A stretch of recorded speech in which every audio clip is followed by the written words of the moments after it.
Just a dusty old garage. Bulldoze it. That's what the city official said, with a casual wave toward the weathered structure. His voice carried the indifference of bureaucracy, as if the building was nothing more than trash waiting to be cleared.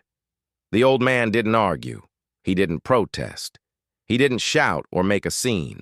He simply reached into his pocket, pulled out a single worn key, and handed it over with hands that trembled slightly. Not from fear, but from age and heartbreak. His eyes lingered on the garage for a moment longer than anyone noticed. Slow, silent, shaking. What nobody knew, what nobody cared to ask, was that behind those faded, creaking doors lived a lifetime of memories.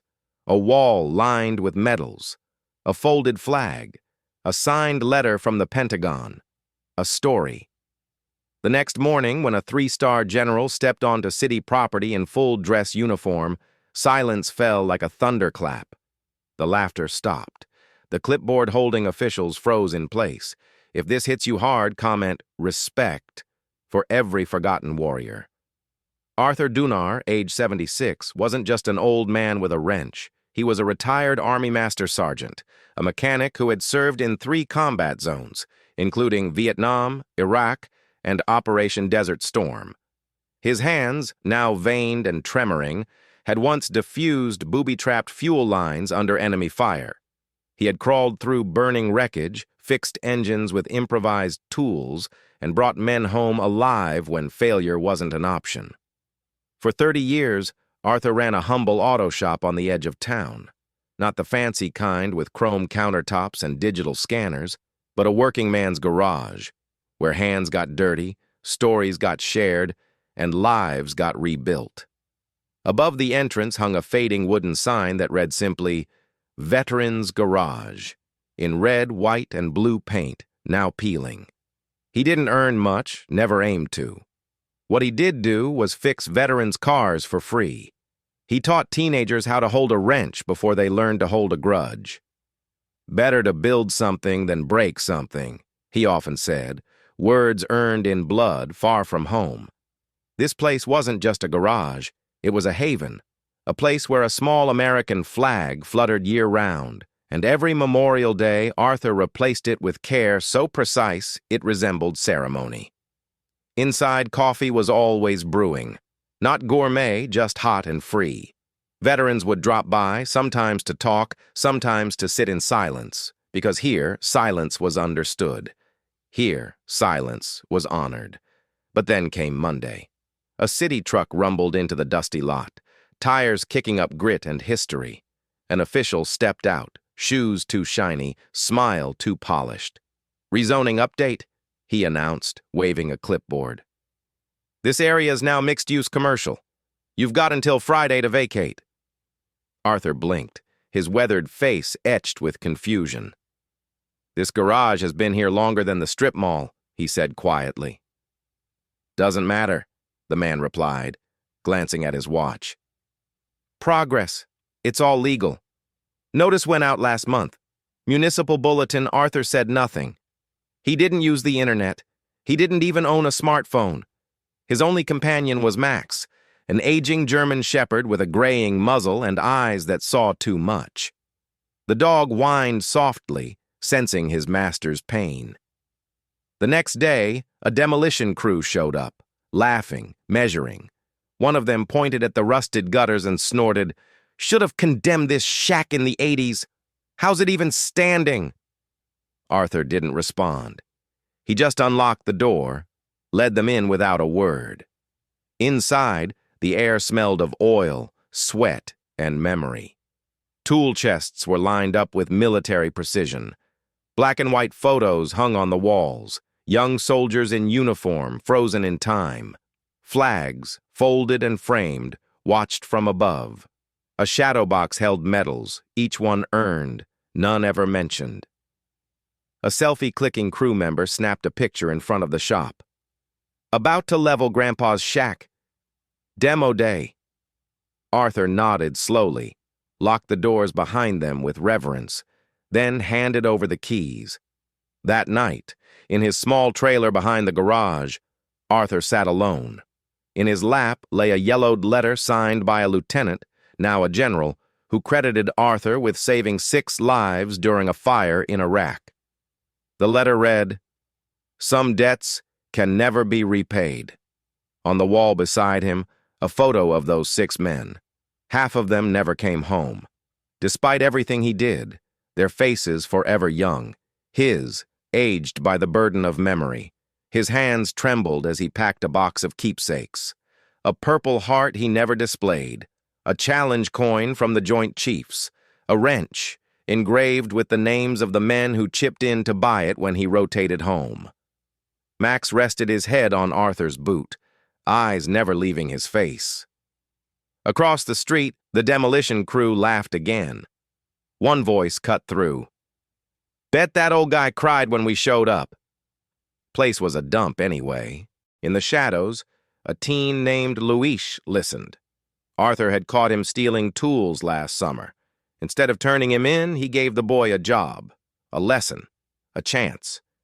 Luis's hands trembled as he texted someone, anyone. He had to do something. Inside the trailer, Arthur whispered to Max, fingers tangled in the dog's fur. "They don't know what this place really was, who we helped, what we built." Max licked his hand. Quiet loyalty, the kind most people never earn. The next morning, the city posted a press release.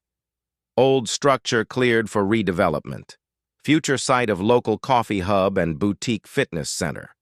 A photo showed the garage with a big red X across it. Comments followed. About time they cleared that eyesore. Wasn't historic, just old. Can't wait for better coffee in that area. That afternoon, Arthur put on his only suit, too big now on his thinned frame, and went to City Hall. The young receptionist barely looked up. "You should have appealed 2 months ago." "I didn't know," he said softly. "I don't have internet." "Not our problem," she replied, eyes glued to her phone. "The process is the process." He turned and walked out, shoulders straight, dignity intact. Barely. Back home, he opened an envelope from the back of his journal, a handwritten letter, the same general, now a 4-star. "If you ever need anything, Chief, you call. Doesn't matter how many years pass." Arthur stared at the phone. He had never asked for help, never called in favors, not once. His service was always without strings. But this wasn't for him. This was for Luis, for every vet who found peace in grease-stained silence, for every kid who learned to build rather than destroy. His fingers dialed the number he had memorized decades ago. "General Grayson's office," a crisp voice answered. "This is Master Sergeant Arthur Dunar. I served with the general in Desert Storm." A pause. Then, "One moment, Sergeant. The general has standing orders to take your call." The next morning was bright. Too bright. The demolition crew arrived early, engines idling, jokes flying, phones out. But then, 4 black SUVs rolled up, government plates, doors opened, uniformed soldiers stepped out. And from the lead vehicle, a tall man in full dress uniform, silver stars on each shoulder. Major General Thomas Grayson had arrived. He walked straight to Arthur, who stood near the old mailbox. "Permission to visit the battlefield, sir?" the general said, voice warm but firm. Arthur saluted. "Always, Lieutenant." The general turned to the stunned crew. "Stand down, now." A city official rushed over, folder in hand. "This is authorized by municipal—" "Not anymore." The general held out a document. The Pentagon seal shimmered. "This property is under federal review per the Historic Veteran Preservation Act." Reporters began arriving, tipped off by someone online. Cameras clicked, phones streamed. The general stepped up onto the garage steps. "Let me tell you about this place. In 1991, during Desert Storm, 6 men lived because Master Sergeant Dunar fixed a sabotaged fuel line, under fire. Without him, I wouldn't be here. And this garage, this bench inside, that's where he's trained generations to fix more than engines, to fix lives." One by one, people stepped forward. "Luis, He taught me how to fix my first bike. Never asked for anything. A young mother. He repaired my husband's wheelchair ramp. Wouldn't take a penny. An elderly woman. When my son died in Afghanistan, Arthur was the only one who knew what to say and what not to say. The general nodded, then held up a plaque. This garage is now a federally protected historic veteran landmark, effective immediately. Applause, tears, hushed awe. The city official backed away, phone to his ear. Too late. Arthur stood still, Max pressed against his leg. They laughed when I gave them the keys, he whispered. Said it was just a dusty old garage. The general placed a hand on his shoulder. They won't laugh again, Chief. That's a promise. A reporter shouted, General, can the military override local zoning laws? The general smiled thinly. When it comes to honoring heroes who saved American lives, the law tends to bend toward justice. By noon, the story had gone viral. Just a Garage was trending. Veterans across the country shared stories of their sanctuaries, quiet places that saved them after service. 1 week later, the city hosted a public ceremony. A new flag flew above the freshly painted garage. The mayor, red-faced, spoke honestly. We saw a building, not a legacy. We failed to listen, but today we begin again. Inside, nothing had changed. The workbench, the tools, the silence. But now, a new sign hung above the entrance. Every dent has a name. Every bolt holds a memory. Luis, now in clean coveralls, became the first apprentice under a new city-funded vocational program for veterans and at-risk youth. What was nearly destroyed became a monument. Arthur stood beside Max, hand on the dog's head, eyes damp. The general handed him the official documents. The garage is safe, Chief, and so is your legacy. As the national anthem played, the general leaned close and said only to Arthur, You built more than engines here. You built hope. Arthur whispered back, Then let's keep it running. Later that day, with the ceremony over and the cameras gone, Arthur unlocked the garage door, just as he had for 30 years. Max padded to his usual spot. Arthur picked up a wrench, tested its weight, and smiled. Some things are worth fighting for. Some battles are won with wrenches instead of rifles. And some heroes wear grease-stained overalls. Subscribe to Ironheart Stories if you believe service never rusts. And sacrifice should never be forgotten. Type "never forgotten" in the comments if this story moved you.